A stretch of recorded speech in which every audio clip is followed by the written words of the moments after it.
বসে বসে মাছ ধরছে এখানে। বাবা ছিপ বানিয়ে নিয়েছে, এটা দিয়ে মাছ ধরছে বসে। কত মাছ পেলো?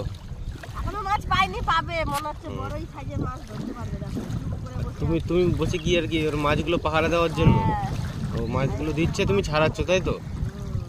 বাহ, জলটা দেখো একটু দূরে ছিল, এখানে বসে আছি, আস্তে আস্তে মনে হলো সামনে চলে এসেছে। মানে অনেক সামনে চলে এসেছে। এখানে পা দিলেই জল, বসে আমি হাত দিলেই জলে। দেখো এরকম ঝিনুক ঝিনুক ফেটে গেছে, কত শামুক।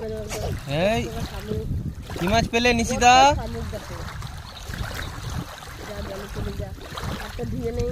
পুরো সমুদ্রের জলের মতো ঢেউ আসছে, জল বাড়ছে কিন্তু। হ্যাঁ জল বাড়ছে সমুদ্রের মতোই পুরো। জলটা কোথায় অতটা দূরে ছিল, এতটা চলে এসছে। জোয়ার ভাটা অনেকটা দূরে ছিল।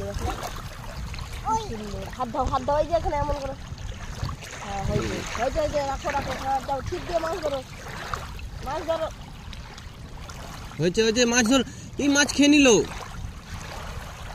আরেকটা জিনিস দেখো, আমরা দিকে এসে রেনকোট নিয়ে এসেছিলাম না, রেনকোটের উপরে বসে আছি। এখানে রেনকোট ছিল তিনজনের, বাবার রেনকোটেরটা বাবা এইটা পাতি দেখো বসে বসেছি আমরা।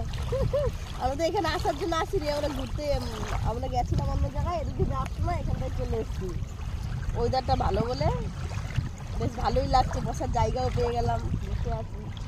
ওদিকে মানুষজনেরা মাছ ধরতে যাচ্ছি। দেখো নৌকোগুলো আছে না, নৌকো দিয়ে সবাই সময় মাছ ধরে। মাছ ধরার জায়গায় বিশেষ করে মাছ কি ধরে এখানে লোকজন, ওপরে একটা চালার মতো করা।